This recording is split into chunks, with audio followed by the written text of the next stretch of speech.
update before we start. At least my wife is getting better. And praise the Lord, tumaas na yung kanyang bibigyan na ng kanyang platelet. At 105 from 17 to 105. 17 na una eh. At least 105 na. So ang hahabulin is 45 pa para maging normal. 150 kasi ang count ng platelet. So vital signs okay naman. And by God's grace ay maayos naman lahat. Yun lang talaga. Effect lang talaga yung sakit ng siya. Sa kanyang sakit ng siya at sakit ng kanyang ulo. Hopefully, okay. Luke chapter 1. Luke chapter... Yes. Luke chapter 2. Luke chapter 2 yung pinasa kayo. Kaya pwede nga ako, Luke chapter 1 na. Pero sige. Luke chapter 1. And we're going to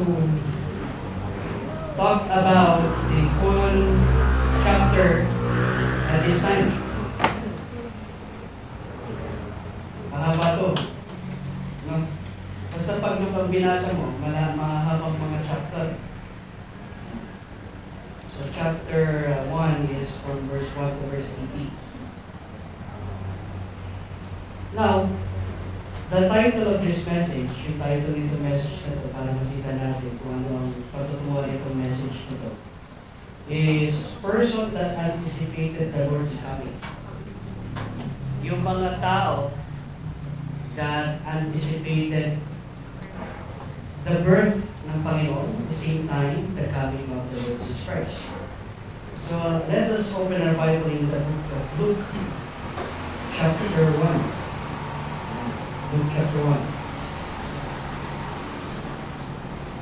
So since it is Christmas, ay titingnan natin yung mga person that anticipated the Lord's coming. Before that, let's pray. Father God in heaven, thank once again, Father God, for giving us this time. Thank once again, Father God, for your word. Thank once again, Father God, for giving us your this day, Lord God, to worship you in spirit and truth and to celebrate, Lord God, about your first coming. We do pray, Father God, that I will continue to bless this time, that you will give us wisdom and understanding. In Christ's most precious name we do pray. Amen. Amen. So, let me join us.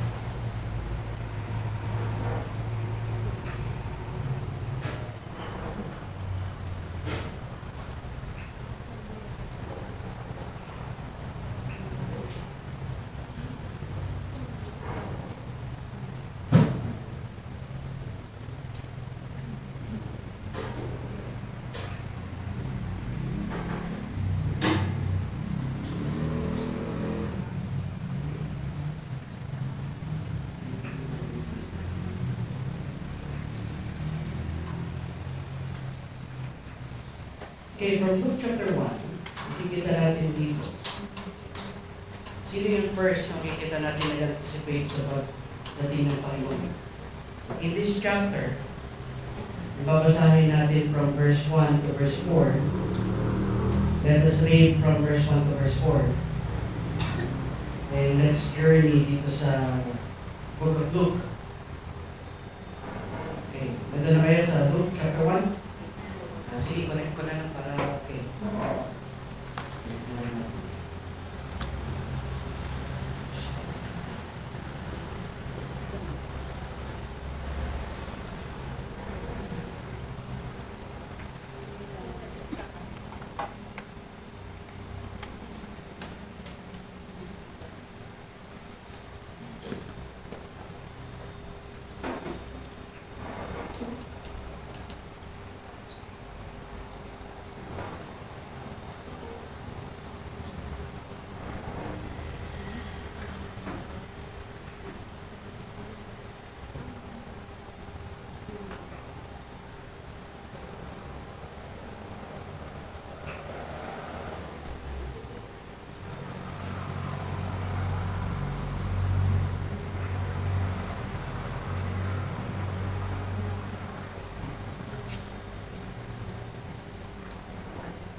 us read from verse 1 to verse 4. Okay. Can you read verse 1 to verse 4? Ready, read. Whereas much as men have taken in hand to set forth in order like the religion of those things which are most surely believed among us, even as they delivered them unto us, which from the beginning were eyewitnesses and ministers of the word. It seemed good to me also, having had perfect understanding of all things which were the first, to write unto thee in order, most excellent Theophilus, that thou mightest know the certainty of those things where thou hast been instructed. Okay. The first that anticipated the Lord's coming is the writer and the people that reads. Of course. Sinong writer nitong Book of Luke? Si Luke. Kaya niya sinulat. Kay Theophilus. Yan. Theophilus. Yan. Ilan naman kay Theophilus niya sinulat, pero pati sa atin. Now, pansinin natin ito. Tingnan natin. For as much as many have taken in the hand to set forth in order a declaration of those things which are most surely believed among us. Tapos pagdating sa verse 3, it seemed good to me also having had perfect understanding of all things from the very first. Kailangan natin maintindihan kung bakit dumating talaga ang Panginoon. No? One thing that we need to understand pagdating sa ating Christian life is why did Christ came? Diba? Bakit ba dumating? Dumating ba siya dahil kailangan niya dumating? Hindi. No. Maraming dahilan kung bakit dumating ang Panginoon. Pero ano yung pinakadahilan kung bakit kailangan dumating ang Panginoon?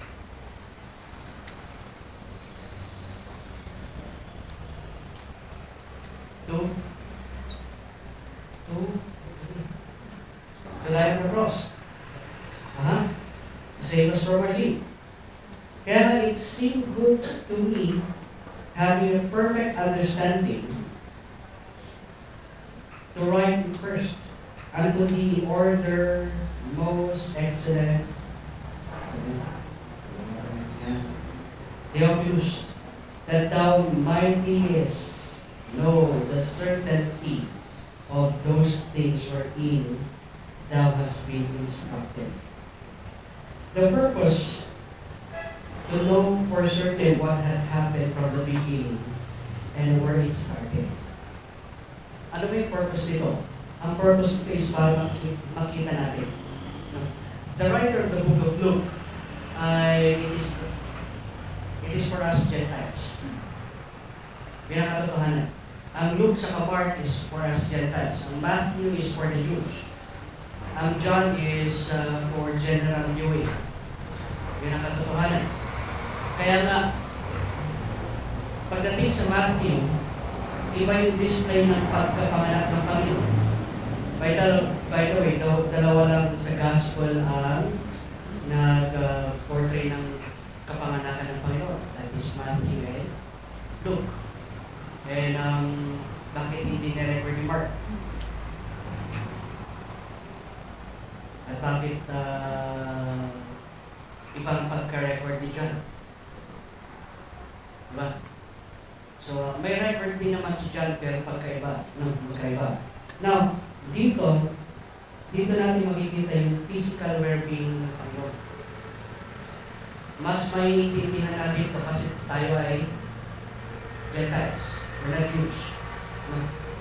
Hindi naman tayo nag-aabang ng king. Yan ang katotohanan. Ang inaabangan natin is anong inaabangan natin? Savior. No. Ang inaabangan natin is Savior. Ang inaabangan natin is sino ang magbabago ng mundo. Yun ang katotohanan. From the very start, yun ang inaabangan ni Adam sa kanila. Diba? Yun yung promise ng Panginoon that yung seed, the seed of the woman will change the world. And that is ang tanong. No? Si Adam sa si Eva, Gentile o Hebrew?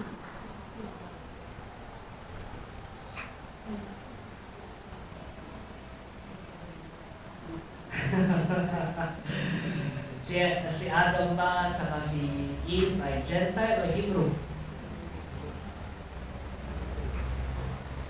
Ha?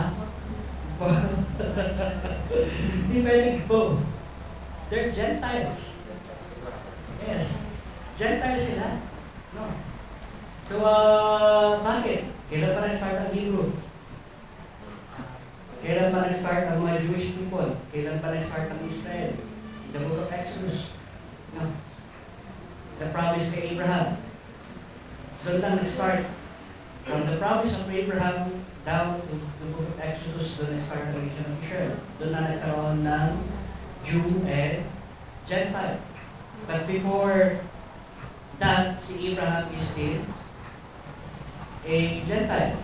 Pero ang kanyang language is Hebrew. No? Ang language ni Abraham is Hebrew. Now, dito natin makikita from here that the first that anticipated the Lord's coming is the writer and the people that reads. Bakit? Because people tend to have a promise. Yan ang katotohanan. Ang mga tao is palagi yan nangangako.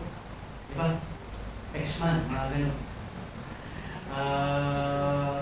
Naalala niyo ba yun? Pero ewan ko sa panahon ngayon, anong tawag nila sa next month? Anong tawag nila sa next month? Hindi nga alam yung next month, no?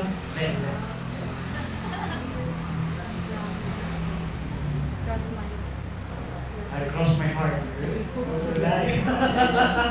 Okay. Pero, I cross my heart. Okay.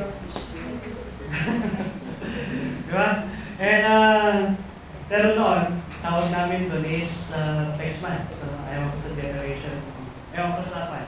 Pero noon, next month. So, it's a promise. Now, dito, makikita natin that the promise is given not just to the Jew, na magkakaroon sila ng Messiah, but for the whole world.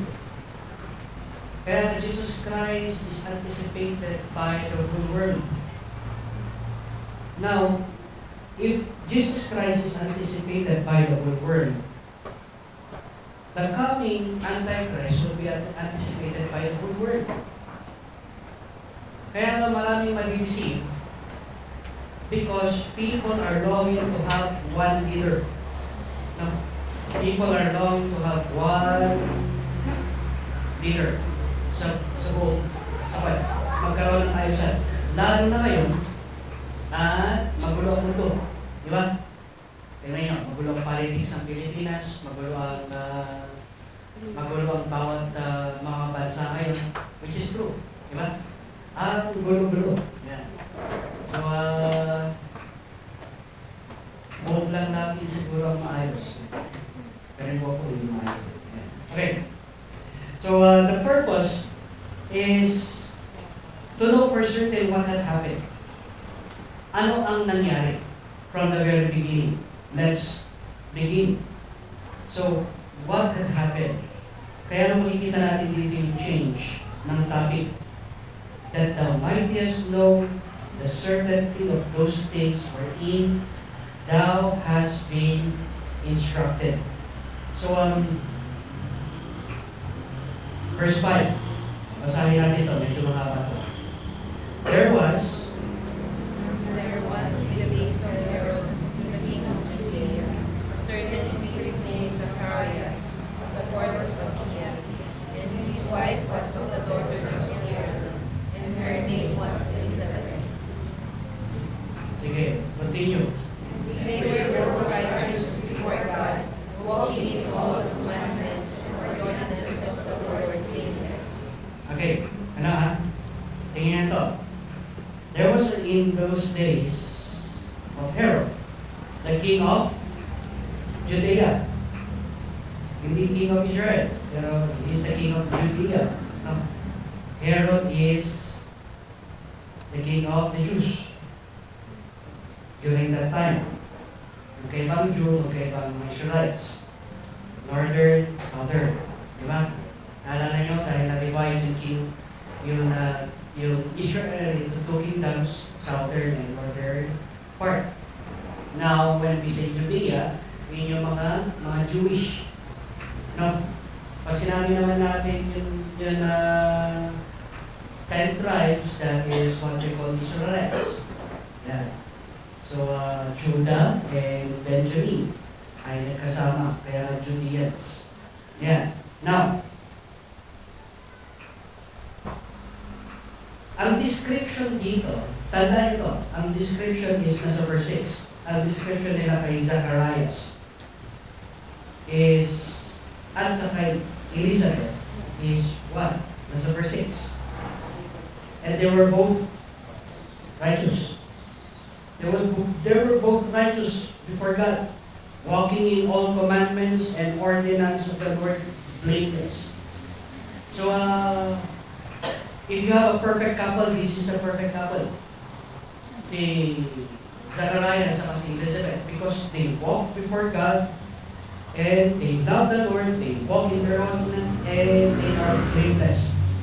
But one thing is lacking sa kanila. They have no child. Verse 7. Bakit wala silang child? Tingnan nyo. They had no child because Elizabeth was, it's not Zacharias, but it's Elizabeth. That's about it. And they both were now well stricken in years. Okay, continue reading. Verse 8. It came to pass that while he executed the priest's office before God in the order of his course, according to the custom of the priest's office, his lot was to burn incense when he went into the temple of the Lord.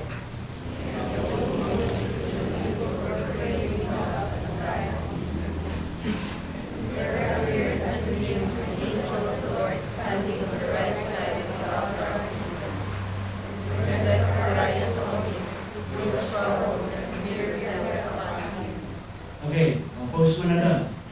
And there appeared unto him an angel. Bakit kaya? When they meet angel, natatakot siya. Hindi naman tayo natakot, hindi nakita natin sila. So, diba? When Zacharias saw him, he was troubled, and fear fell upon him. Verse 13. Continue reading. The angel said unto him, Fear not, Zacharias, for thy prayer is heard, and thy wife Elizabeth shall bear thee a son. What's their prayer? Bear thee a son. Magkaroon sila ng anak. No. It's a prayer. So, anong sabi doon sa verse 7? Yung nakalina? Elizabeth was barren and? So why are they praying for a child?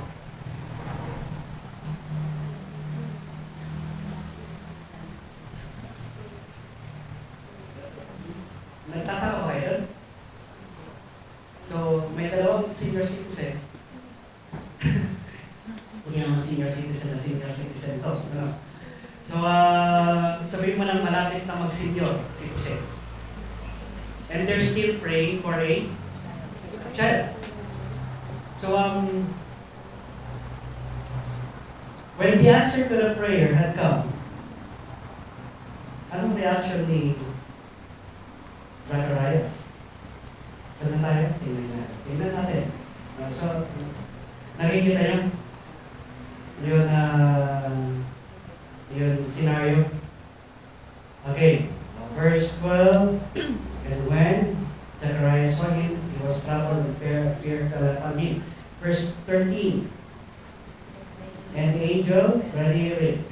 But the angel said unto him, Fear not, Zacharias, for thy prayer is heard, and thy wife Elizabeth shall bear thee a son, and thou shalt call his name John. Sige, continue.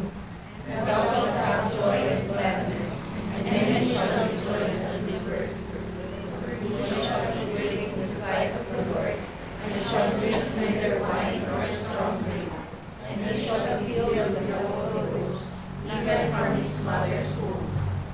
And many of the children of Israel shall be returned to the Lord their God.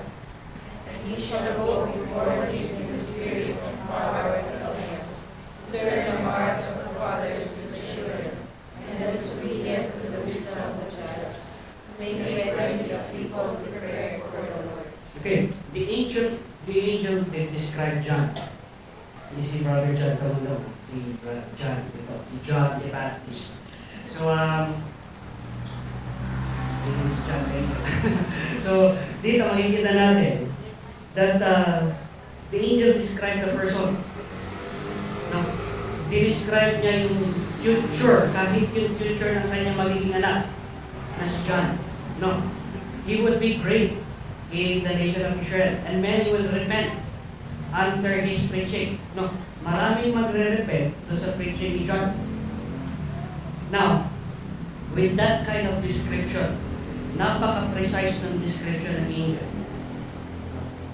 Napaka-precise ng description ng angel ay anong reaction niya? Tingnan yung reaction ni Zacharias. Sobrang precise nung sinabi nung anghel. He shall go before him in the spirit and power of Elias. Sino si Elias? Elijah. Yan. To turn the hearts of the father to the children and disobedient to the wisdom of the just, to make ready a people prepared for the Lord. And Zacharias, verse 18, said unto the angel, ano sinabi niya? My wife shines, for I am old man, and my wife will sleep in years. Di ba nananalangin kayo sa inyo ng mga parents, di ba? You're praying for a child. Yan. Tapos here comes the answer to the prayer. Tapos magtatanong ka, why shall I do this? Tapos my wife is stricken in years. Yan. So, anong klaseng tanong yun?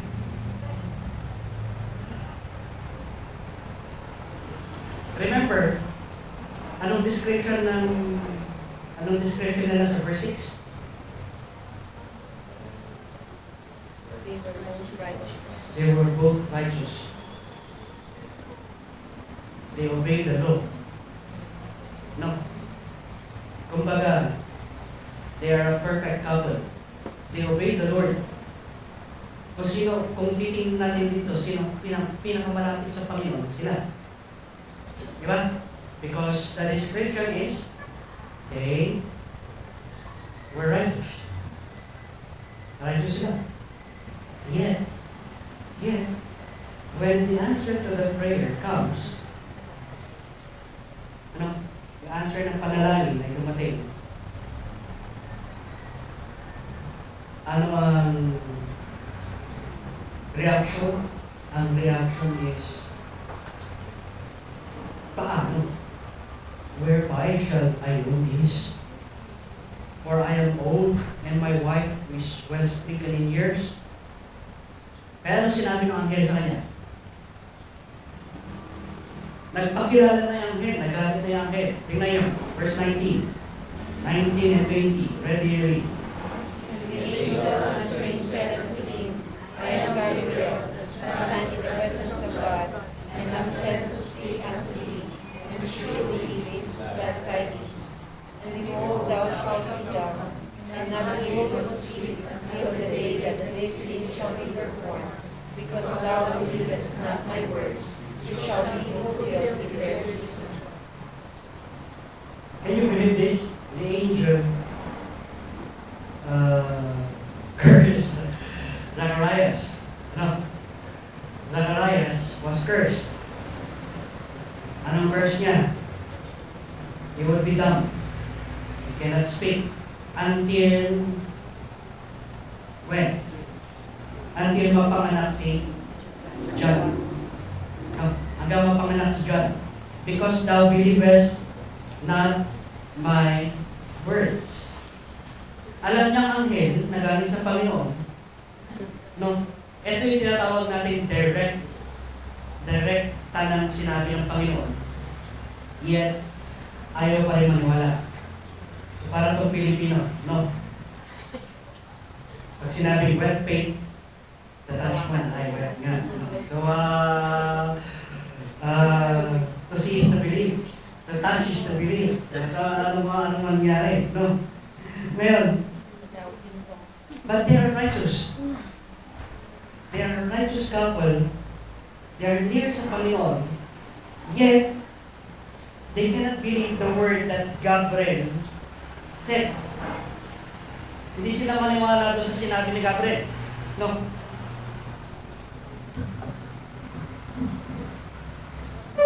Now, tingnan nyo ito. Paglabas niya, di ba nandun siya sa loob ng temple? Paglabas niya, and the people waited for Zacharias, and marveled that he tarried so long in the temple. And when he came out, he could not speak unto them. Hindi siya makapagsalita. Kasi, he was, kayo kagagawan, siya. No. Ngayon, he cannot speak. They perceived that he had seen a vision in the temple, for he beckoned unto them and remained speechless. And it came to pass that as soon as the days of his ministration were accomplished, he departed to his own house. Ano ginawa niya doon? After those days, his wife Elizabeth conceived, and hid herself 5 months, saying, bakit siya nagtago? Sa tingin niya, bakit nagtago si Elizabeth?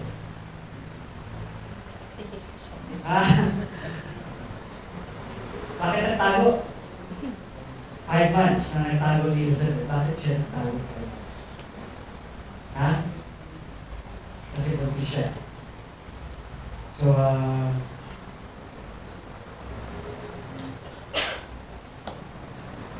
anong reaction ni Sarah nung sinabi ng Panginoon na mabuntis ka, Sarah? She laughed. Kaya ang ibig sabihin ng Isaac is laughter. Yan ang ibig sabihin ng Isaac, laughter. No? Now here comes Jack. Yan. He hid himself 5 months, saying, thus had the Lord dealt with me in the days wherein he looked on me to take away my reproach among men.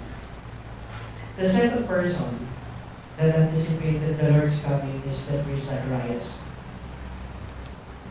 He studied the law and the prophets, yet when the Lord speak, he questioned and doubts. Yan ang katotohanan. No. He study well. Priest. He's a priest. He study very well, yet when the Lord speaks, they question and doubts. Too often times,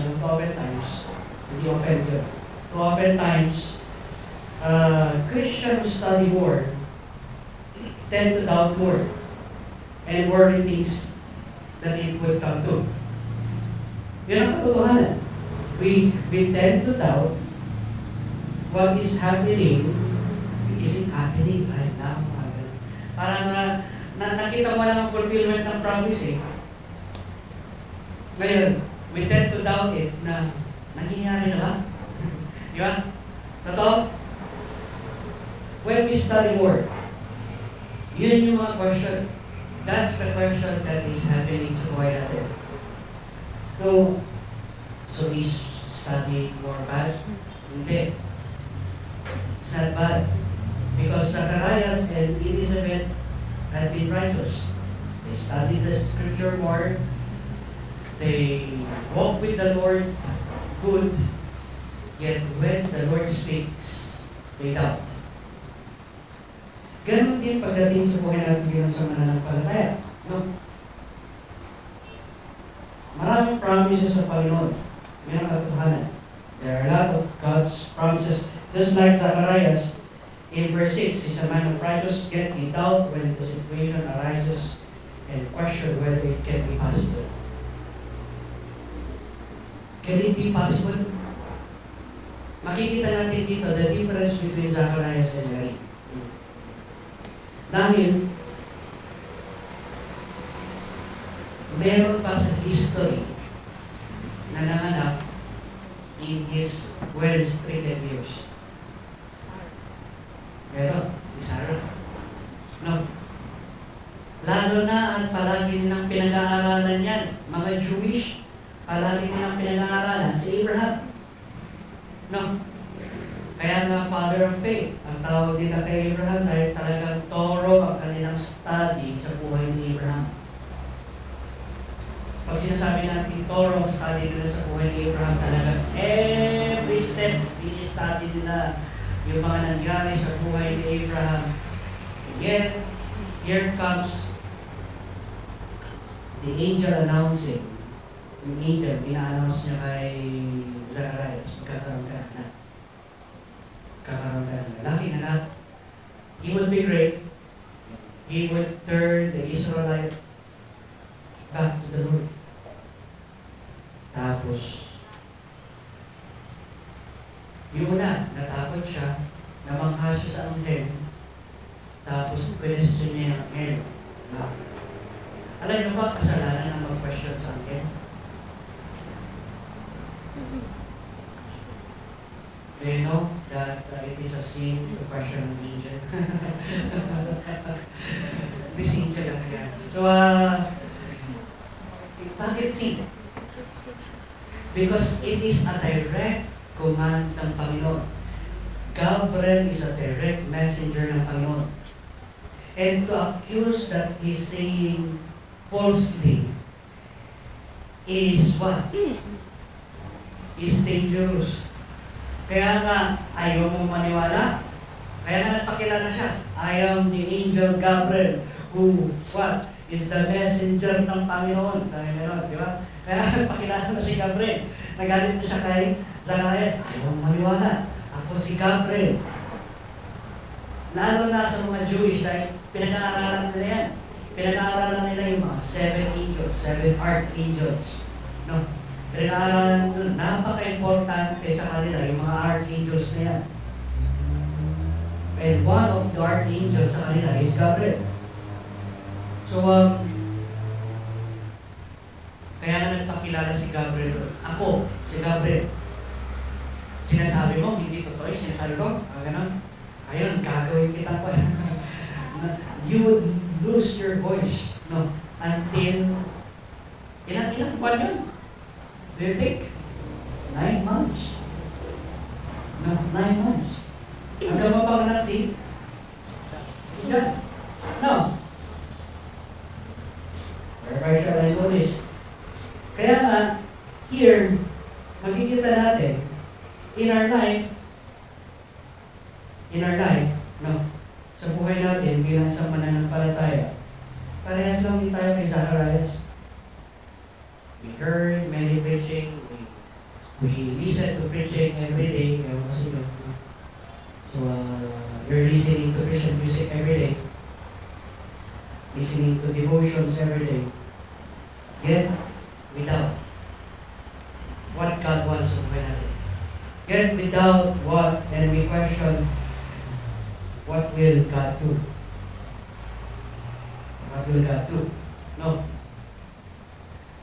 This week has been, sabi mo na, maraming puya. Kaya pa rin naman ako ngayon. Pero, praise the Lord. Pero, yun nakita ko dito is, nakita ko sa situation ng aking misis. 17. Did I doubt? No, I did not doubt.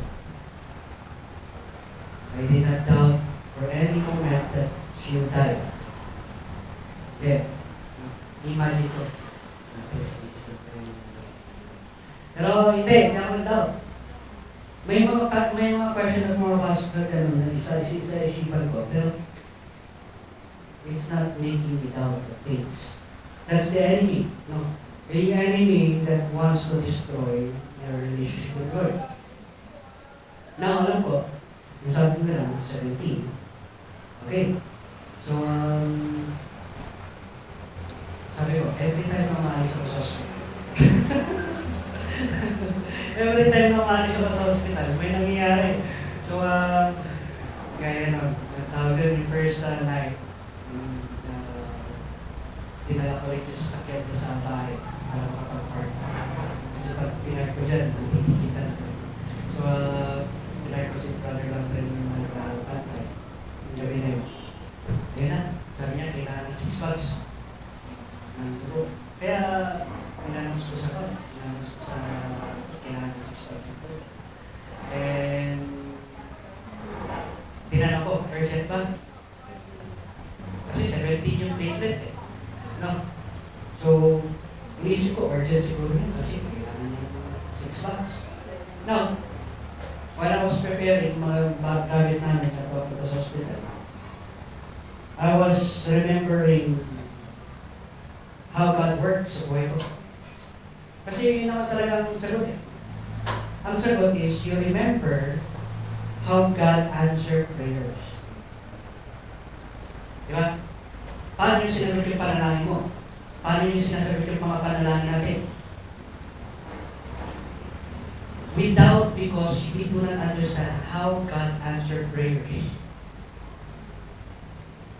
Pero kung makikita natin yung scenario when God answered, how God answered those prayers, maliit lang talaga.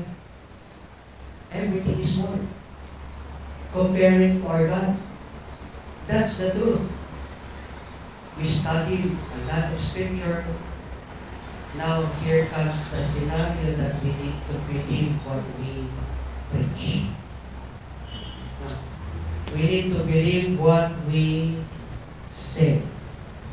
When we say God is in control, God is in control.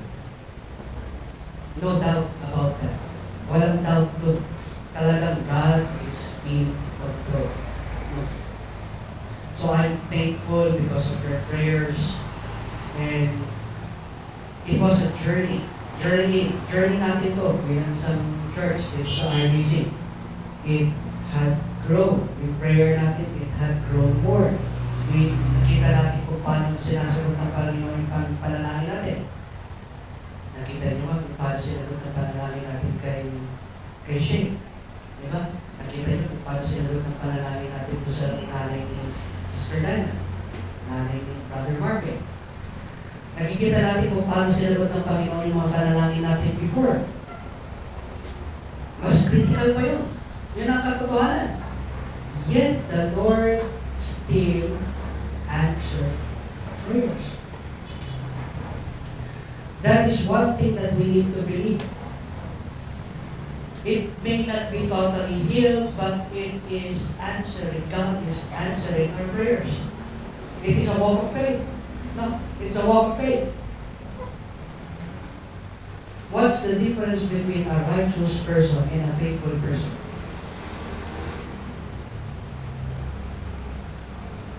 Righteous comes by the law. Faith comes by what? When you have faith, you can move mountains. You can be righteous, but without faith, that can be possible. No, possible yun. You can be righteous, but without faith, possible siya. Ha? Hindi ba pwedeng isabay yun? Hindi. No, kasi maraming righteous person that they lack faith. They lack the trust sa Panginoon. They trust the law, they trust what God said. They do the law. But they do the law because righteousness. We do the law. But it's hard to trust in it. No. Ganun din kay Zacharias. Dahil well stricken in years, paano naman? No, paano naman magkakaroon ng lalaking anak na describe ni Gabriel? Now, tingnan niyo ito. Diba? Kaya ang ganda ng story dito. I was studying this time. Okay, sa Christmas message. And eto, yung mga people that anticipated yung coming of the Lord. Tingin niyo to verse 26. 26, okay. Ready, read. One more time. And he 6 months from the angel Gabriel was sent from God to the city of Galilee named Nazareth, the virgin spouse to a man whose name was Joseph, of the house of David, and the virgin's name was Mary. wala. Ayan. Virgin's name was Mary. Continue. The angel came into her and said, Hail, thou that art highly favored, the Lord is with thee. Blessed art thou among women. And When she saw so, she was troubled at his saying, and cast in her mind what manner of salvation this should be. the angel said, Fear not, Mary, for thou hast found favor with God. And behold, thou shalt conceive in thy womb, and bring forth a son, and shall call his name Jesus.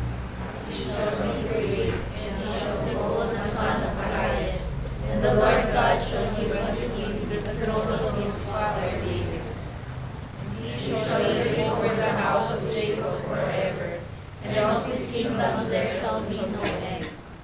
And said Mary unto the angel, How shall this be, seeing I know not man? okay, what's the difference between the question of Mary and the question of Zacharias? Whereby, sabi niya doon, ano yung question ni Zacharias? Whereby shall I know this? No. Whereby shall I know this? Tapos, tinuntungan niya pa yun.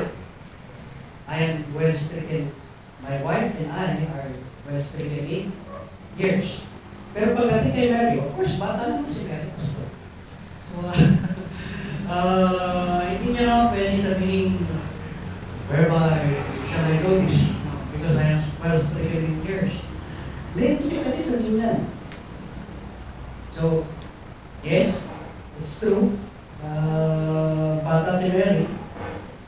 Pero the difference is how shall this be? See, I know natin na.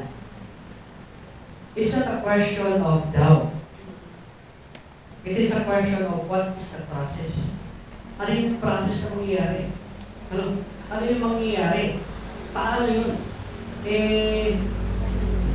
Ang katotohanan, walang kilalang lalaki. Hindi nagsisinungaling si Mary dito. Sinasabi niya, walang kilalang lalaki. Kasi kilala niya si Joseph. No. Ang sinasabi niya, I know not a man is, I'm still a virgin. Yung paano ito mangyayari? Now, and the angel answered and said to her, The Holy Ghost shall come upon thee, and the power of the highest shall overshadow thee. Therefore also the holy thing which shall be born of thee shall be called the Son of God. Tapos sinabi niya dito, Behold, thy cousin. Sinong cousin niya? Elizabeth. Pinsan niya pala si Elizabeth. No? Yung well stricken in years, pinsan ni Mary. Yan. She had also conceived a son in her old age. And this is the 6th month with her. No? Who was called barren. Ilan ang nagwat ni John the Baptist sa kanya Jesus Christ? 6 months. 6 months. Tignan niyo itong verse 37. For with God, nothing shall be impossible. Anong sinabi ni Mary?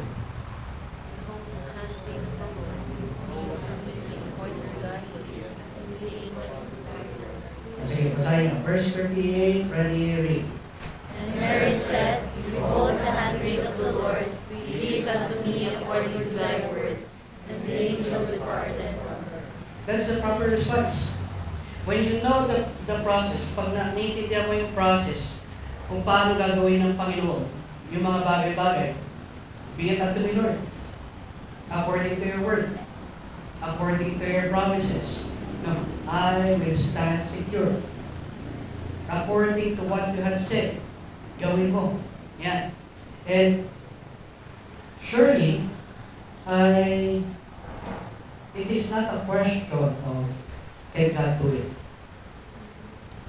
But it is a question of how God can put you through. Ganon din. No, ganon din pagdating sa situation natin sa buhay. Mary the Virgin. Mary is called blessed among the women. Why? Because the task that God gave her to carry in her womb our Savior, Jesus Christ. She questioned, but not doubt. It's more of a question of how it can be done. She believes the word of the angel Gabriel and anticipated with joy. It is shown dun sa kanyang panalangin. Kaya be it unto me according to your word. No, ganun din pagdating when we face life's trial, when we face life's difficult situation. Our response should be how. It's how. It is not whereby. But it's how will you do it, Lord. You will make me amazed on how you will do it. No. Kaya na-amazing ang Panginoon because He would make you amazed. He would make you marvel. Talagang mamamangha ka kung paano sagutin talaga ng Panginoon yung panalangin. Di ba? Verse 17, sabi ko, Lord, sabi ko, Tomas, nag-32, times 2, gano'n. Tapos, 32, tapos nag-70, times 2 ulit. Diba? O ngayon, kala ko, nag-150 na kasi. Times 2 ulit. Walang bayo. Pero, yun nga. Pero seeing the situation, of course, nakikita ko yung wife ko. Sabi ko sa kanya, as long as you feel pain. When you're feeling pain, you pray. There's nothing we can do. Wala talaga tayong magawa dyan sa pain na yan. It's a process. Yan yung process na tinatawag natin pain, but painful process will lead you to glory and will lead you to victory. Tingnan nyo makikita natin dito mamaya, Zacharias.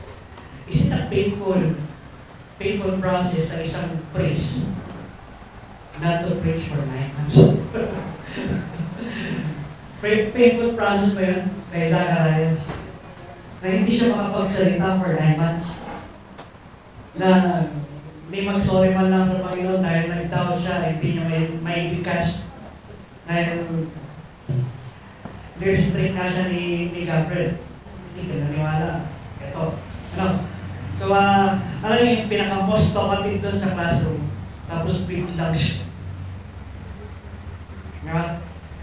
Parang ito tayo mo na ngayon, hindi ka pwede makapagsalita. Hindi ka pwede maglabas ng opinion or anything.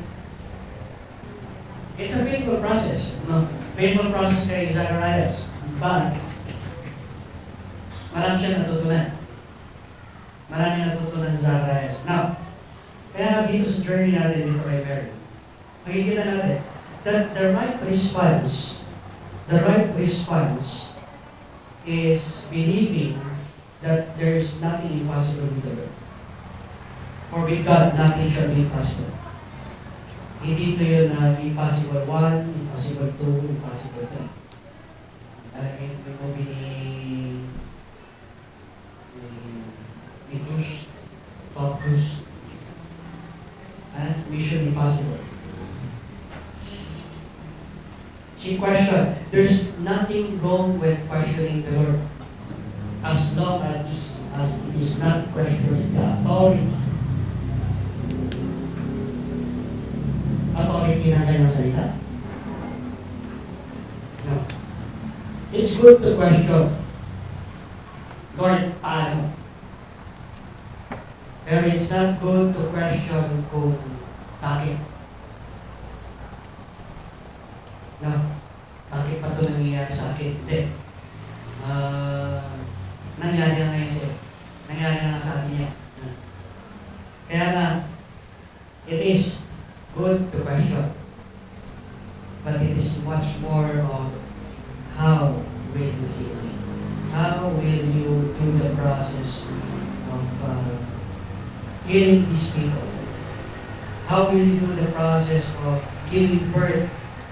How will I be giving, paano ko magkakaroon ng anak? Sabi ni Mary, virgin ako. Then God will answer, the Holy Ghost will conceive. No. Is that hard to swallow? Yes. Mayroon ba yun isipin? Yes. Kasi walang passage of Scripture in the Old Testament to have that. No?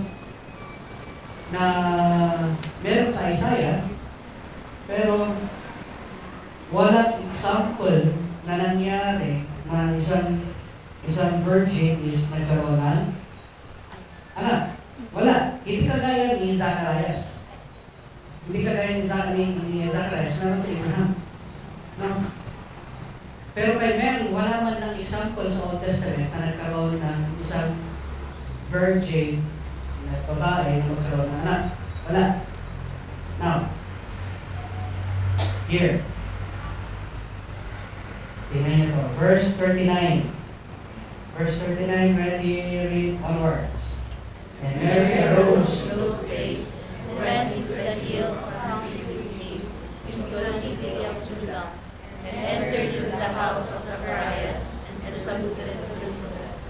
And it came to pass that when Elizabeth heard the salutation of Mary, the babe leaped in her womb, and Elizabeth was filled with the Holy Ghost. Okay. And it came to pass, tandaan niyo ba, the scenario is, and Mary arose in those days and went into the hill country with haste. So meron namang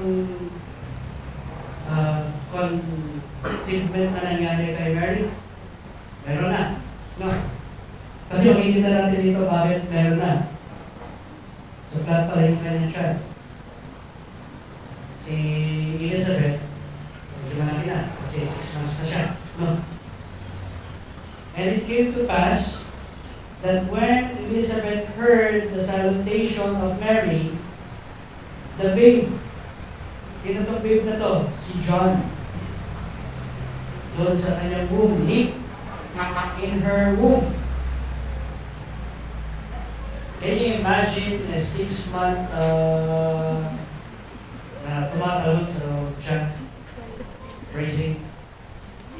No? So, iba yung talon natin dito. Iba ang talon nila. No? Alam niyo ba ang talon ng mga Jewish? Paano? Ang talon ng mga Jewish? Ano yung talon pa sila? Kung hindi Jewish. No? They dance. Yan. Talagang they dance. When they kung sila yung masaya, they dance. Talagang sumasayaw sila ng gano'n. Imagine nyo naman yung 6-month na tawag doon? Basta 6 months doon, sa bawat dyan. Mga talon-talon. Leap. And paano nalaman na masaya yung baby? Tingnan niyo dito. And Elizabeth was filled with the Holy Ghost. Elizabeth was filled with the Holy Ghost. And she spake out with a loud voice and said, sige, ready, verse 42 and onwards, ready, read. She spake out with a loud voice and said, Blessed art thou among women, and blessed is the fruit of thy womb.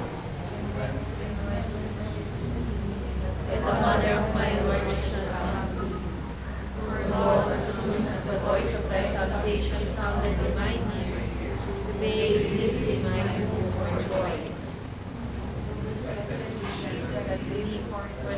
shall be a performance of those things which were told her from the Lord. Remember this. Doon sa words ni Elizabeth, blessed is she that believed. No. It is a blessing to believe what God's promises are meant to be.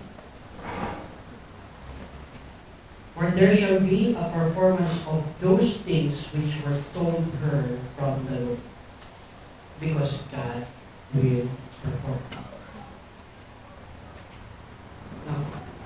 Yan ang isang bagay na kailangan natin isipin bilang sa mananampalataya. When we remember the birth ng Panginoon, it is a performance of what God had promised. Isaiah chapter 6 verse 9. May Isaiah 6:9. For unto us a child is born, unto us a son is given, and his name, and the government shall be upon his shoulder. And the government shall be upon his shoulder. Yun na yung naalala ko phrase. Pero, for unto us a child is born, unto us a son is given. It is a promise that is fulfilled, and it will be fulfilled. When God said, no, when it is written in God's word, it will come to pass. It will always come to pass. It will always come to. No. Tandaan natin yun. It will always come true. God's word never fails. Kanta ng mga bata yun. Di ba? Jesus never fails, never fails. I'm glad, so glad. Jesus never fails. It's true. He never fails. Not one thing God fails. It shall be done. It shall be done. For there shall be a performance for those things which were told her from the Lord. Elizabeth, when she met Mary, the womb jumped with joy, and she was filled with the Holy Spirit, and declared blessing unto Mary. That is how we take God's promise. Ganon dapat ang pag-take natin sa promise ng Panginoon. When in any situation in life, ang pag-take natin ng promise is to take it that as God will perform it. God will do it. His ways are higher than our ways. Yun ang katotohanan, di ba? Your ways are higher than mine. Kantay, your ways are higher than mine. I've got mountains to move. Diba?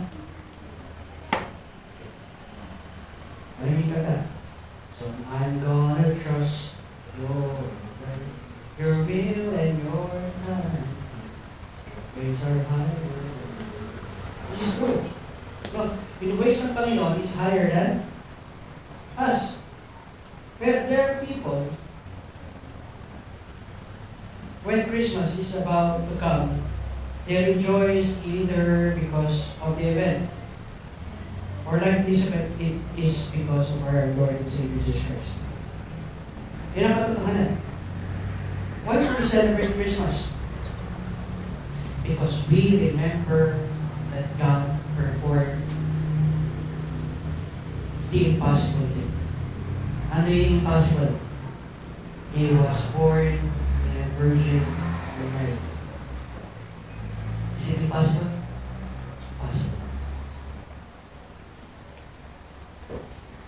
He fulfilled every word and every prophecy. The Lord Jesus Christ fulfilled every prophecy. Can that be possible? Sa Panginoon mo, nothing is impossible with the Lord. All things are possible. When we say all things are possible, think of what are the trials that you have been through that it seems na impossible. Can you say impossible? When God answered the prayers. True. Tama. Nothing is impossible with our Lord. Diba? Kaya nga Savior. Kaya nga Savior. Ano bang ibig sabihin ng Savior? Ang Savior lang ba? Ibig sabihin niya ng pais para pumunta lang tayo sa langit? No. In any situation in life, He is our Savior. The title is a Savior. Tandaan natin, ang title ng Panginoon, isa sa title ng Panginoon is Savior. Bakit ka lalapit sa Panginoon? Because He is our Savior. No. Kaya niyo bang saan ba yung bagsak ng grade? Nakasulat na? Ha? Kaya niya ba? Bakit hindi? Kaya niya. Bakit? He is our Savior. Ano yun ba yun? Paano niya sasalba? Sino mag-repeat ka? Saan ba yun? Di ba? Pero salba pa rin. True? Have you learned a lot of things? Yes. At least na-master mo na yung subject na yun. Because one time, binigay ng Panginoon sa iyo na you will perfect that subject. Alam ko yun sa Bible school. Binigay mo naman sa akin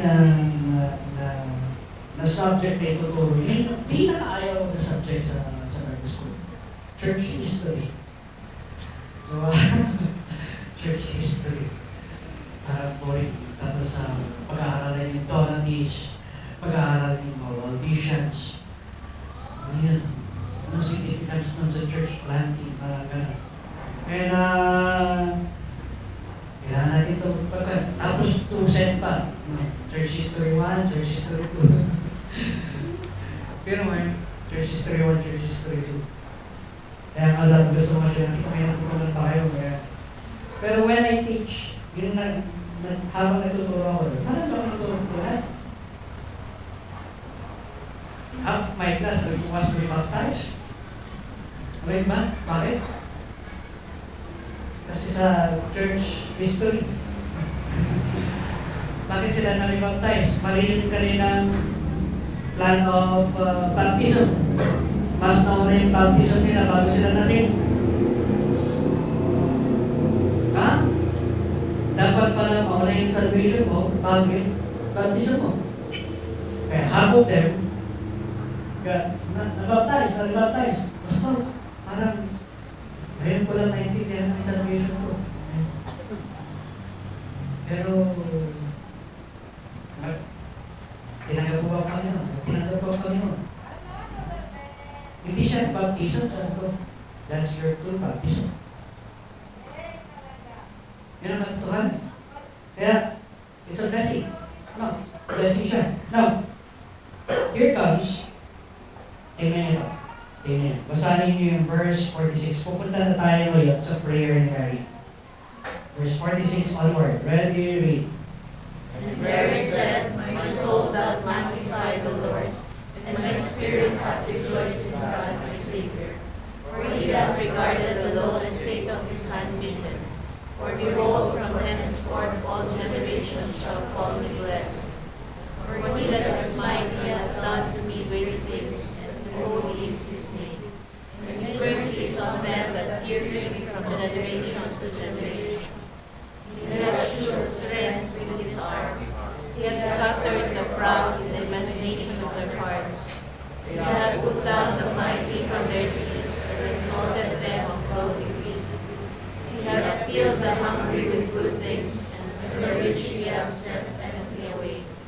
He hath known His servant Israel, in remembrance of His mercy, as He spake to your fathers, to Abraham and to his seed forever.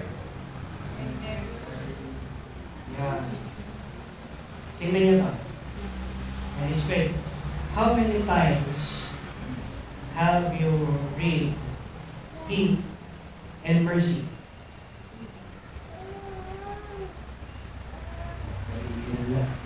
Good. Maraming beses, right?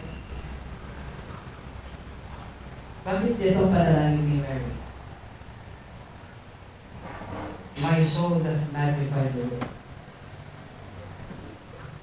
Because Mary saw that he was a sinner. And he is questioning, am I worthy to carry the Lord Jesus Christ in my womb? It's just because of your mercy. Yan ang katotohanan. When we are put in the lowest part sa ating buhay, what are you going to ask? Mercy. Mercy. Lord, have mercy. Why? Bakit mercy? Dito mo na makikita, Lord, ang may judgment. Lord, ang may this scenario na I need your mercy. And when asking for mercy, you fear Him from generation to generation. Kaya nga, makikita natin dito that Mary's prayer is filled with thanksgiving, adoration of our Lord. It is filled with humility that she was chosen to carry our Savior in her womb. Just like Mary, when Christmas is about to come, our lips should be filled with joy and praises. Lalo na at malapit na matapos ang taon. No? It should be filled with joy and praises. In any scenario in life, yes. Our Savior has in our life. No? Christmas is all about who? It's all about Him. Not even, but all about God's goodness and mercy to us for lahat ito is dahil sa awa ng Panginoon sa buhay natin. It's all about God's mercy. We celebrate the next Christmas because God has been merciful all throughout the year. Yun ang katotohanan. No? Ang katotohanan is, can we celebrate Christmas next year? Kaya sabi ko, hindi natin alam kung makikita-kita na tayo eh. Kaya katotohanan, dito natin taulanin. Di ba? But because of His mercy and grace, and we know that God is in control, when we say God is in control, whatever happens sa buhay natin, we need to celebrate Christmas with joy and with praises. Why? Because it is celebrating that the Lord had come and will fulfill His promise.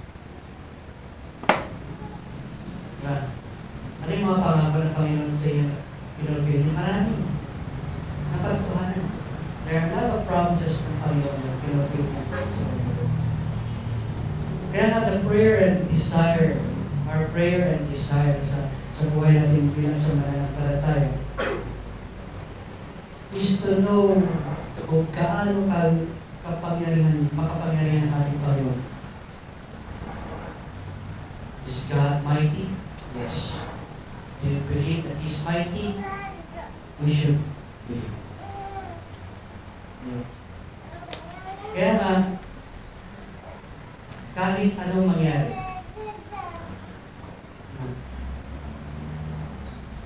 God's will is still be done. God's will is still be done. Tingnan natin itong verse 56. Verse 56 onwards. And Mary abode.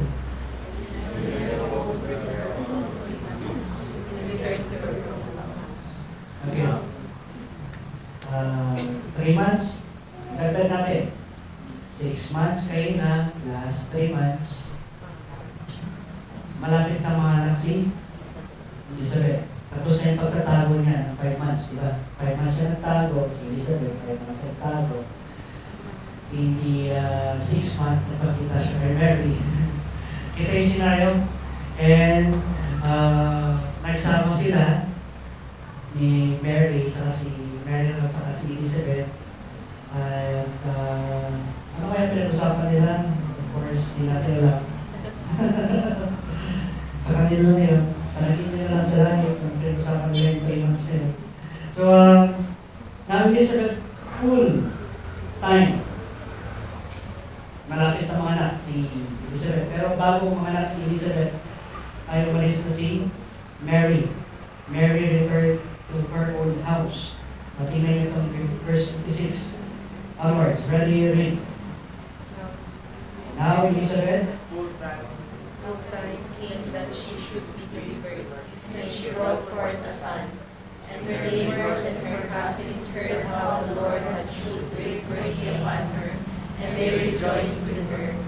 And it came to pass that on the 8th day they came to circumcise the child, and they called him Zacharias, after the name of his father. And his mother answered and said, Not so, but he shall be called John. And they said unto her, There is none of thy kindred that is called by his name. And they made signs to his father, how he would have him called. And he asked for a writing table, and wrote, saying, His name is John. And they marveled. Why did they marvel? dinagdag ko lang yun. Why did they marvel? Yan ang question. Bakit sila nag-chores? Hindi sila nag-chores. They marvel.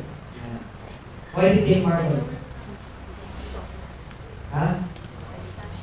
Dahil? Nagsalita sino? Hindi dapat Zacharias ang pangalan niya, dapat John. Hindi yun, hindi yung issue. Alam niyo yung issue dito? It's their first child. It's their first child. The honor of everything that they would have.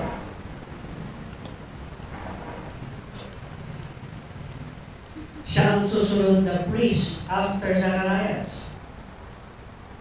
Pero dapat Zacharias ang pangalan. No? Pero not so. No, dahil sinabi ng angel, anong magiging pangalan niya? John. Ang kanyang magiging pangalan. Bakit John? Hindi doon.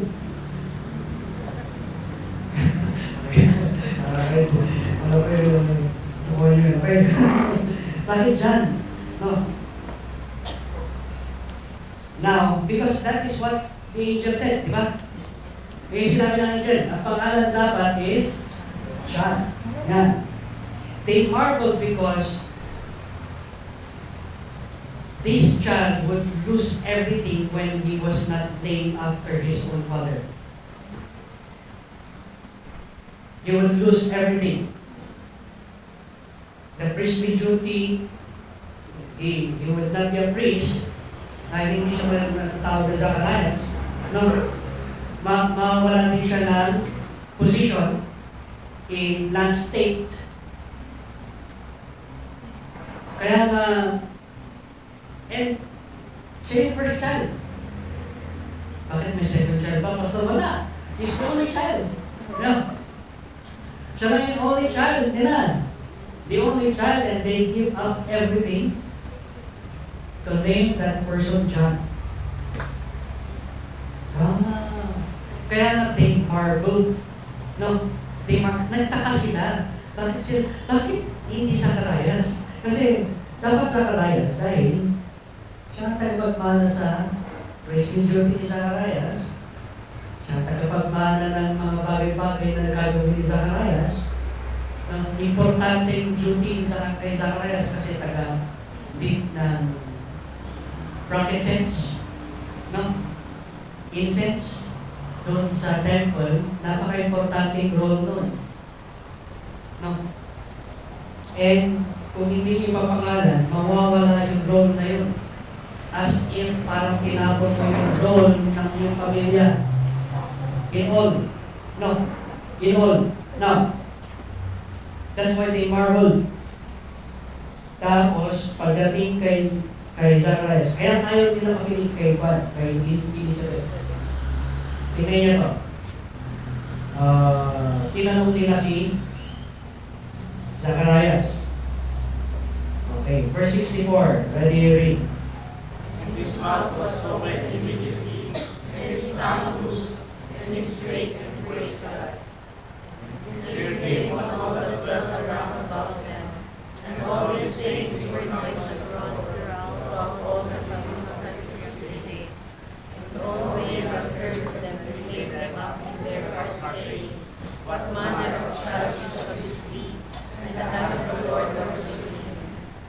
His father Zacharias was filled with the Holy Ghost, and prophesied, saying, Blessed be the Lord God of Israel, for he hath visited and redeemed his people, and hath raised up an horn of salvation for us in the house of his servant David, as he spake by the mouth of his holy prophets, which have been since the world began, that we should be saved from our enemies and from the hand of all that hate us, to perform the mercy promised to our fathers, to remember his holy covenant, the oath which he sware to our father Abraham, that he would grant unto us that we be delivered out of the hand of our enemies, might serve him without fear, in holiness and righteousness before him all the days of our life.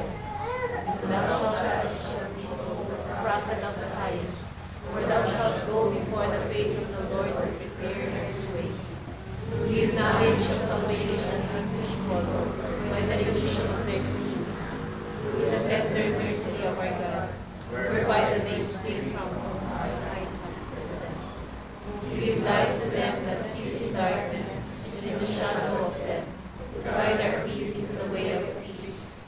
And the child grew and waxed strong in spirit, and was in the steadfast in the day of his children. Galing ito. This is what happened when you restrict the preacher from preaching for rumors.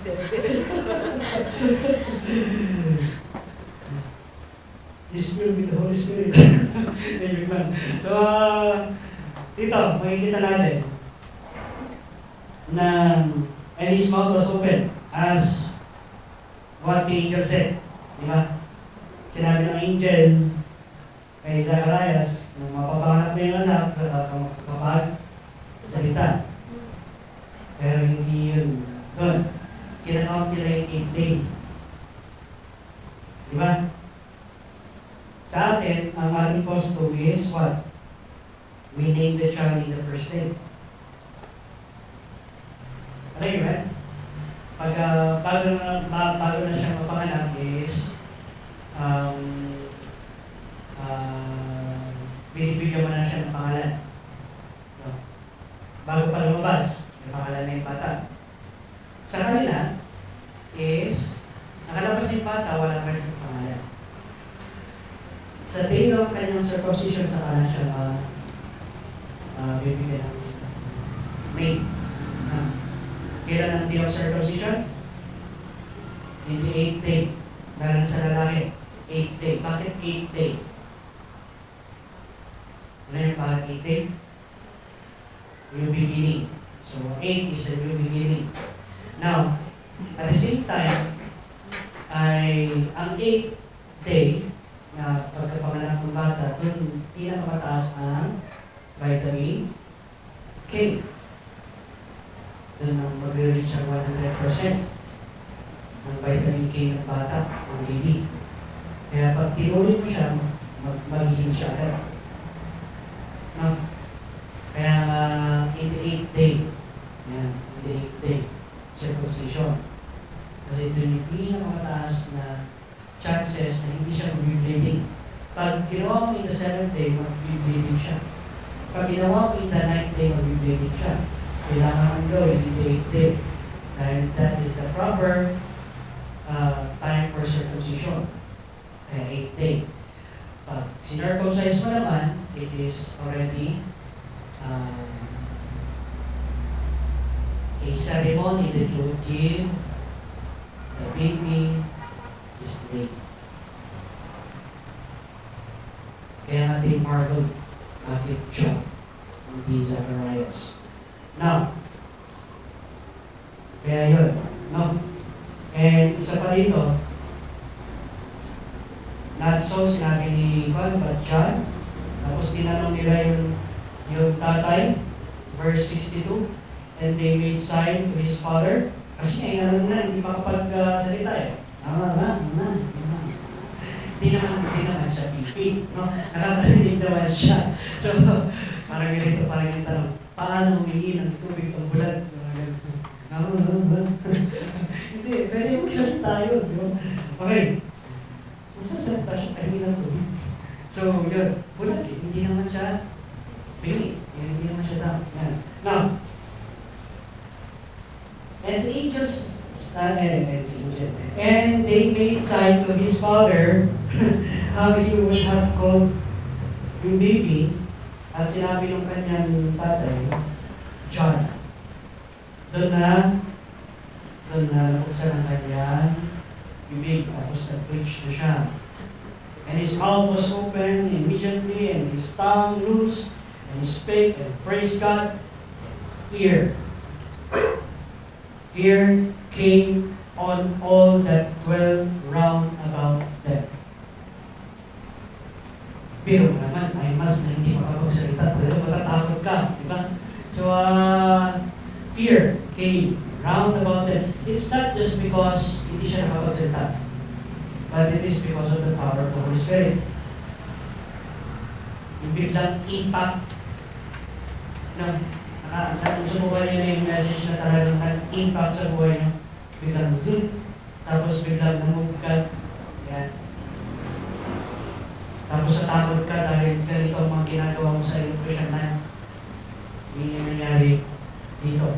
Now, all these things were noise abroad throughout all the hill country of Judea. Lahat.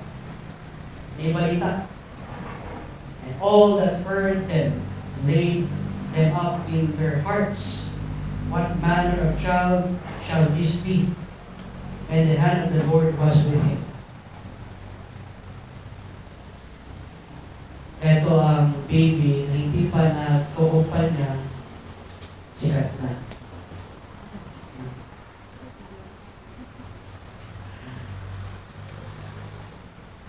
Isang bagay pagdating dyan sa politics. It is the Lord that will ang Panginoon ay mauubog ng kahit sino. Yun ang katotohanan. Kahit anong gawin natin pagboto, pero hindi ko sinasabi huwag kayo bumoto. Kahit anong gawin yung pagboto, it is still the Lord that will put the proper leader at the proper time. Parang ito, si John. At he was filled with the Holy Spirit. Baby pa lang siya. Filled with the Holy Spirit. He's blessed. And he was called. He's called the prophet of the highest. Dito sa verse 76. And thou, child, shall be called the prophet of the highest. Anong ibig sabihin itong highest? The Almighty God. No. He is the prophet of the Almighty God. Ang katumbas nito is katumbas ni Gabriel. Yan ang katumbas niya. When they say prophet of the highest is just like an angel. Messenger. Lahat ng galing sa kanyang bunganga will come from the Lord. No? Will come from the Lord. Now,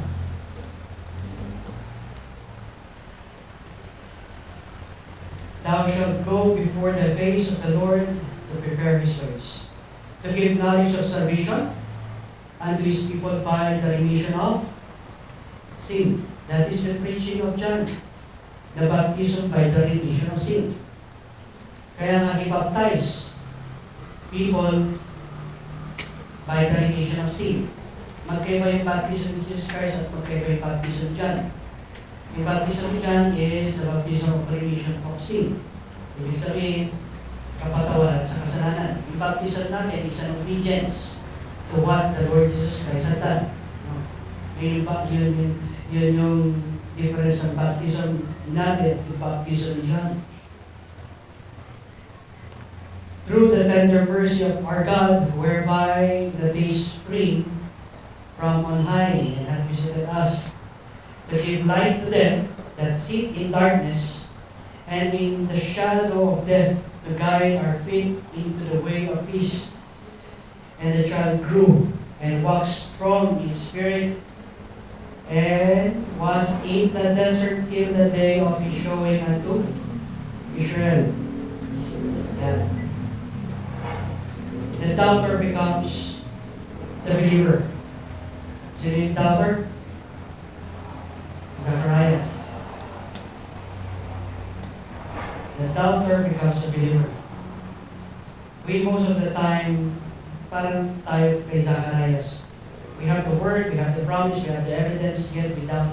But when it is finished, we become a believer. Pagkatapos ng sitwasyon, saka tayo maniniwala that with God, nothing is impossible. Pero, isipin natin, buti na hindi tayo ginagawang dump ng Panginoon. Kung saan ka lang maniniwala sa salita ko, pagkatapos na, parang gano'n, di ba? Imagine mo yun. Kay Zacharias, hindi siya naniwala sa sinabi ni Gabriel. Ginawa siya? Anong Tagalog pala ng tao? Pipi ba? Pipi? Hindi pipi. Ha? Basta. Sige, sabi niyo, pipi. Ayan. Hindi niya makapagsalita, di ba? Pero ito yung worst. It's the worst pipi of all. Dahil hindi ko makapagsalita. Parang inalisan ka ng vocal cord. Ano yan? Yung walang lumalabas sa iyong bibig. Kahit sumigaw ka, walang lalabas. And imagine ito. If this will happen in our time, how many of us will lose His voice?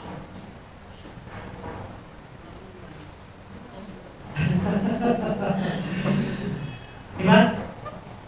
Diba? Have you imagined it? If this would happen in our time, ilan sa atin mawawala ng boses? Alam yun, di ba, pag nagkaroon ka ng matinding pangkaso, pag nagkaroon ka ng ngayon kagaya ng message, talaga manghihina talaga yung boses mo. Kinakain yung boses mo, and everything. Kaya pag nagsasalita talaga ito, nilalapit ko yung aking tenga just to hear. Pero okay naman na siya ngayon, nakakapagsalita na siya na medyo manas. Pero nung una, hindi siya makapagsalita na malakas. Now, I'm imagining this kay Zacharias. How many of us would lose His voice if we are in the same situation with Zacharias? We have the Word, we have God's Word, we have the complete Word of God. No, we have the complete Word of God. We have the complete promise ng Panginoon in God's Word. Yet without, how many of us will lose His voice? Now, Christmas is about remembering that God is the God who will perform His promise.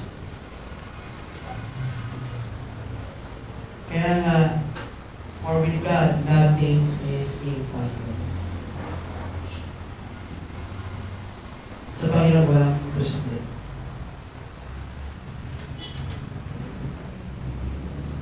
Do you believe that 100%? So Lord, God, nothing is impossible.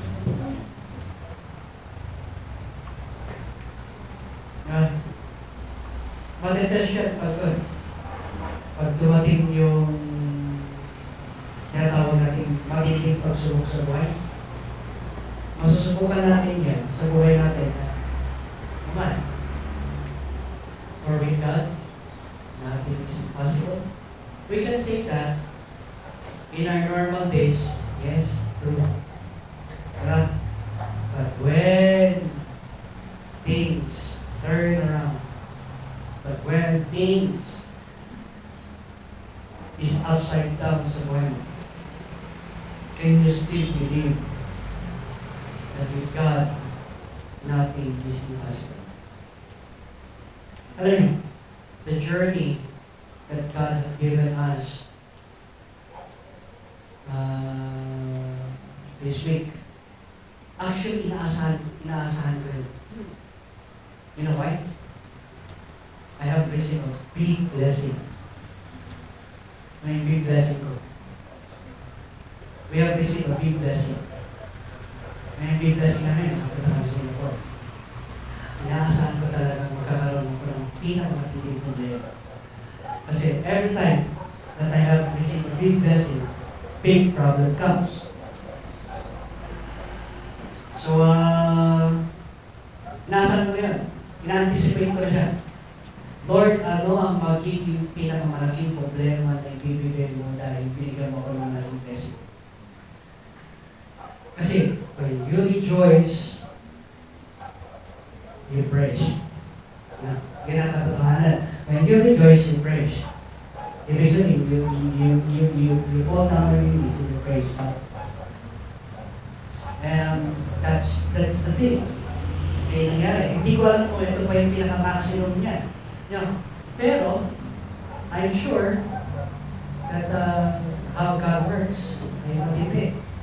Alam niyo ba, nung pinanto ko si Jesus kay Dr. Shu,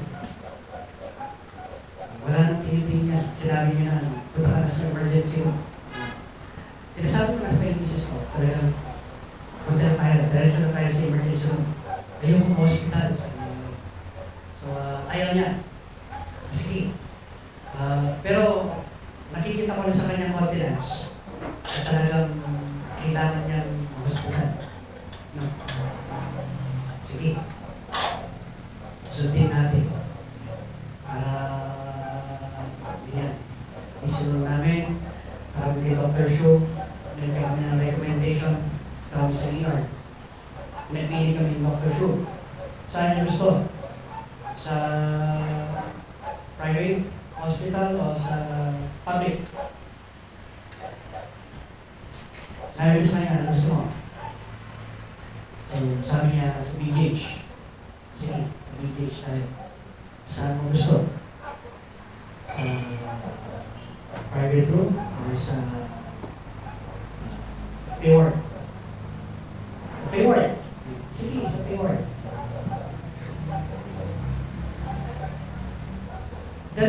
The reason is not because of money. That's not the reason. The reason is all because of it is God's will. Kaya nagkuhanan. Money can be provided.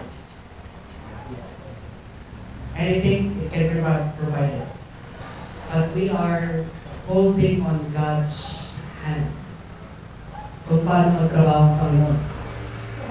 Sige, punta tayo dito. Nung pagpunta namin sa emergency, 3 o'clock, hindi ko siya sinasayawan. 1 o'clock, tagal. No, tagal. So, nagko-complain na siya sa akin. Kulitin mo yung nurse, kulitin mo yung doctor. Iwalan ko na lang. And hintayin natin. And of course, when you see na talagang hurting siya, talagang matutulog na yung puso mo. But, you still remember the process of how God will work. Sabi ko ganun sa kanya, hintayin mo yung proper time na ibibigay sa ng Panginoon na mag-expose ka. So, pero masakit nga. Yes, masakit. You pray. Learn to pray in sickness. You learn to give thanks in sickness. You learn to say your sabi mo mercy sa Panginoon in sickness. So, we're praying, and then God answers our prayers, and as well. And, nalaman namin ito sa isang kapatiran, na palagi sa hospital, si Girlie, puruan, work. So, actually siya, kahapon pa, parang kahapon pa siya sa emergency room. At naghihintay ng word. Naghihintay siya ng word. Sabi mo gano'n, naghihintay sa emergency room. Nag-usapan namin ni Jesus, mas maganda dito sa emergency room. Di ba? Maayos yung bed mo. And anything, at least nakikita ka ng mga doctor, kaya nandyan. Tapos harap ka pa ng nurse station. Okay. Tapos nung sinabi na ng doctor, pwede na kayo pumunta sa ward. So, ginawa ko yung process. Thinking na alam ko yung ang mangyayari doon is antay ko pinakatagal. But the Lord moved. The Lord moved. Wala pang 30 minutes, naghintay kami. Pinunta na kami sa work. Kaya napagising. Pumunta na si Londra doon sa emergency. Pagkapunta sa emergency, papunta na kami doon. So, yun. Nandun na kami sa ward. And, pagdating namin doon, tingnan natin kung paano magtrabaho si Lord. Tapos nakita namin yung pinsan niya nandun. Praise the Lord. Yung asawa ng pinsan nila. Si JB. Kaya sabi ko gano'n, gagawin talaga ng Panginoon, ipanatag yung puso. This is God's will. This is God's will because He's working all the time. So, doon sa word na yun, is when nasikaso naman kami, kahit konti yung doctor, God has been good. Kahit na every time na pumunta siya sa Seattle, wala masyadong traffic sa Seattle. So, God has been good. Kasi every time, Lord, pag-iihi siya sa walang pumunta sa Seattle. Which is answering the prayer. How? With sa dami ng patients doon, tapos isang Seattle, dalawang Seattle, isang Seattle, kaso malay, isang Seattle, kaso malay. I-imagine mo, magkakaroon kang magpipila sa CR. No? God has been good. And every time may pain siya, God has been good. So nung nag-post ako, na Lord, by your mercy, doon na nag-start yung kanyang bleeding sa kanyang nose. So, bleed siya. Yun ang pinag-pray ko, Lord, sana hindi siya magkaroon ng nose bleeding. Kasi kung nagkaroon siya ng nose bleeding, may tendency that is already nagkakaroon na siya ng internal bleeding sa kanyang. Nagkaroon siya ng nose bleeding for how many hours? 2 hours. Actually, nagkakaroon. Pagka hindi pa yung kaya nga may nilagay sila sa kanya niyon na for 3 days na hindi dapat tanggalin yun dahil kung tatanggalin yun, mag-start ulit yung nose bleeding niya. Now, nung sinasabi ko gano'n kasi magiging bantay si Maya. Yung gabi na yun. Sinabi ko sa kanya, gusto mo iwan kita ng ganito? Ay, hindi, sige, uwi ka na lang. Hindi naman si Maya babantay sa akin. Of course, sa pagka-uwi ko, iniisip ko pa rin yun. But Yun na, nag-message na ako dun sa, nag-note na ako dun. No? Nag-note na ako dun. When I'm having that note, that is reminding me of God's mercy and God's goodness. I know that God can stop it at any time. Alam ko yun. So, pag nag-note ako, ibig sabihin, I'm just reminding myself on what God has promised.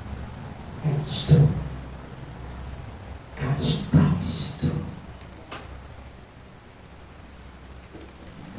17.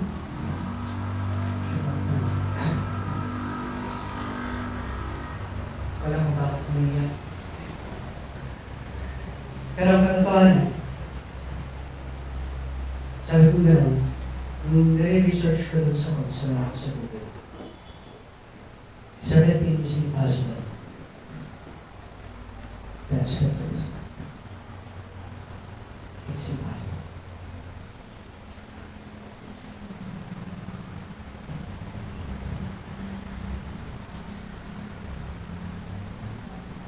God has been good.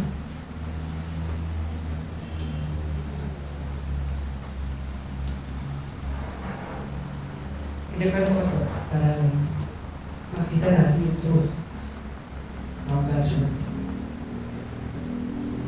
That when He promised, He will perform.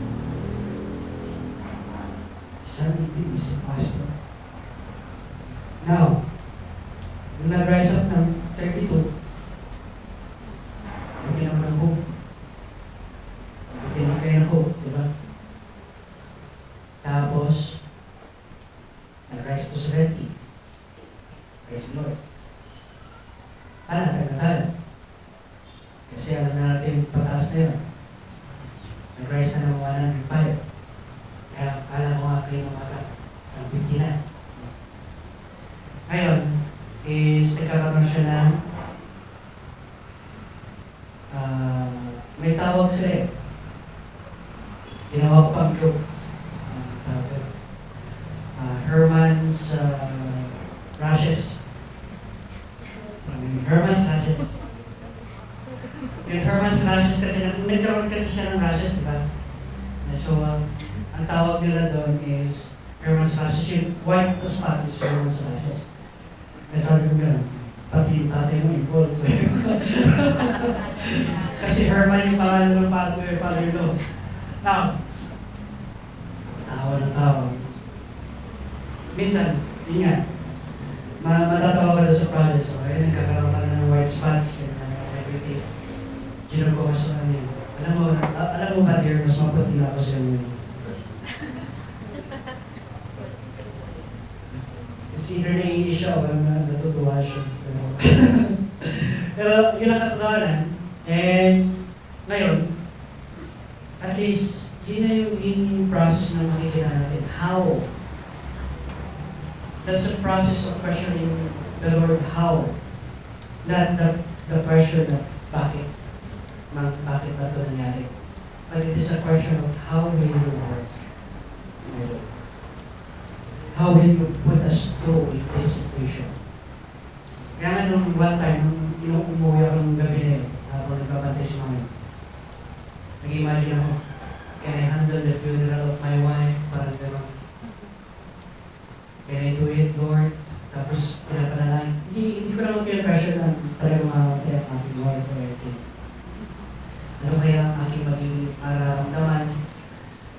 My prayer during that night is, Lord, let me not experience it. As much as possible, let me not. I don't want to experience it.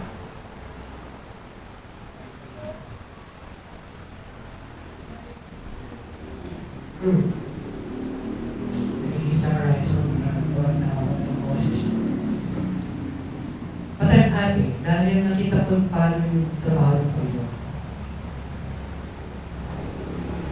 Nakikita ko yung pain siya. Every time na natutulog siya yung pain, ilang oras ko nang may namasahe, ilang oras ko nang Namasaya yung shoulder siya. Di masakit niya. Yan talaga, masakit talaga lahat. Sabi naman.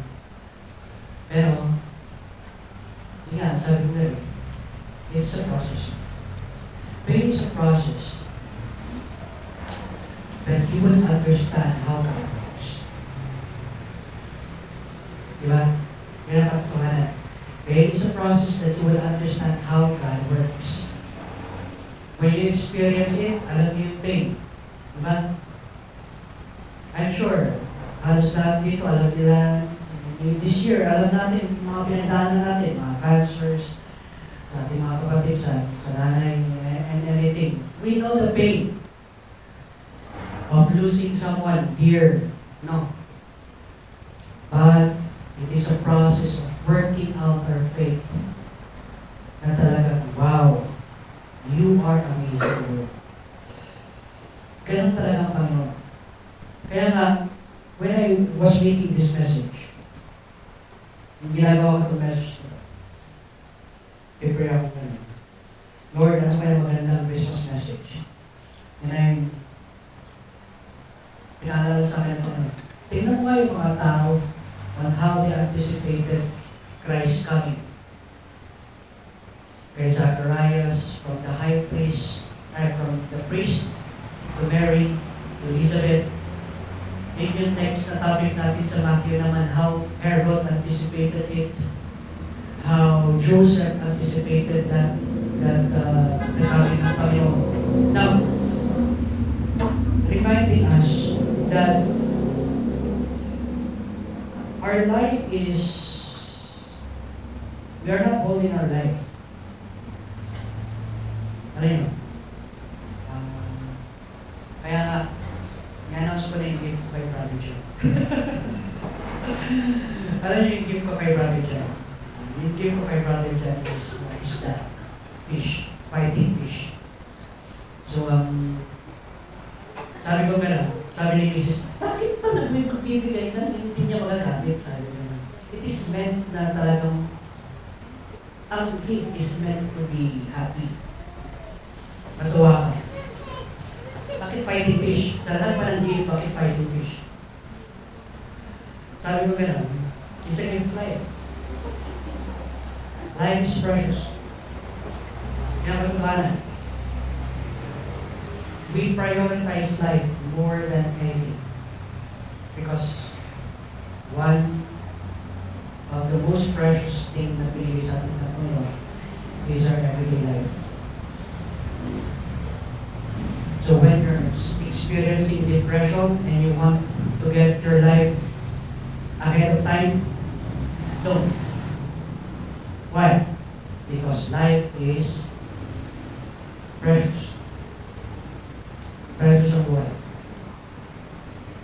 Every minute is a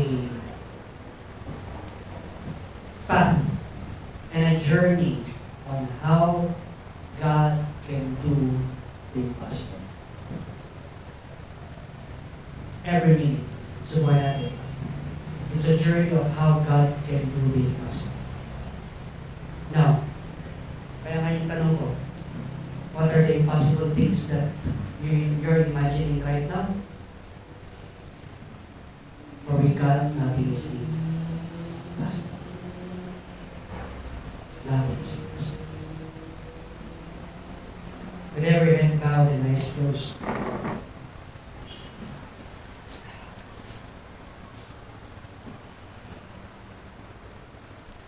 as we think through this message,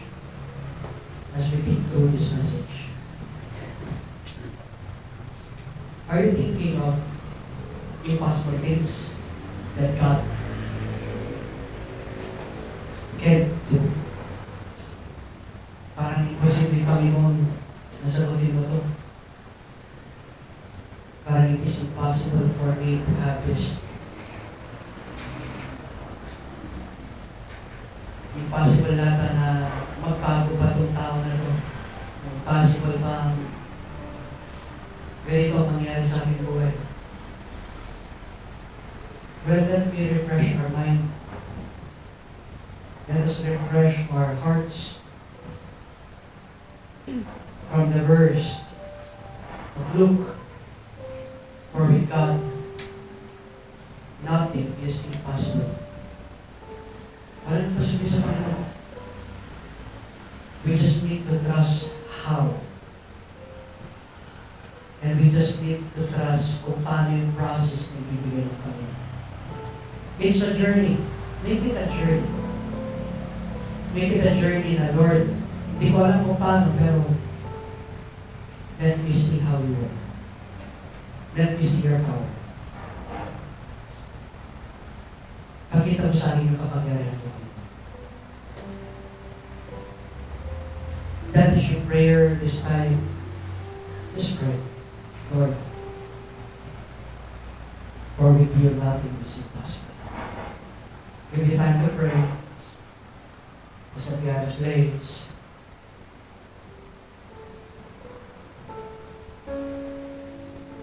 Just to think of it.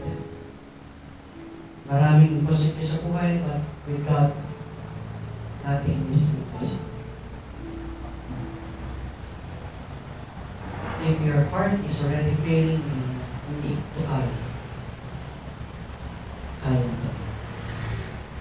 Then you just learn to give it sa Panginoon. Give it. Lord, ito yung situation ko. Ito yung pangyayari sa buhay ko. Give ko to sa'yo. Wala yung posibilidad. For with you, nothing is impossible. You get time to pray.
Father God in heaven, we are so thankful, Father God, for the reminder of how people anticipated your coming, your first coming. We have learned a lot from Zacharias, from Elizabeth, and from Mary. We learned, Lord God, that it's an impossible task, but with you, nothing is impossible. It's true, Father God. We doubt, we worry, we have fears in life, we have lots of issues in life, Lord God. But the truth is, from your word, for with you nothing is impossible. We believe your word. We believe on what process you would do and how you will do it. We just commit it into your hands. You're the God of miracles, you're the God of this universe. And this simple prayer of ours is just a small fraction of your power. We ask for your mercy. We ask for your goodness in our life. Give us your grace. Give us your strength. And give us your wisdom and understanding in any situation in life that we are facing right now. And in any points in life that it seems impossible. But we believe in your word, and we stand in your truth, that with you, nothing is impossible. Thank you, Father God, for everything that you've done. Thank you for your goodness. Thank you for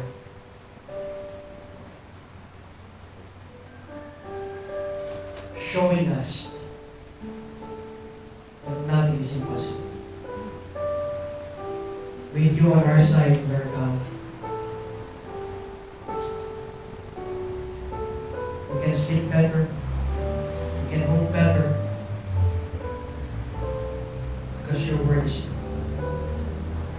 Thank you, Father God, for everything that you've done in Christ who's precious in you. Amen. So let's ask the ushers at this time. Para sa ating thanks and offering, this is Brother Noel. And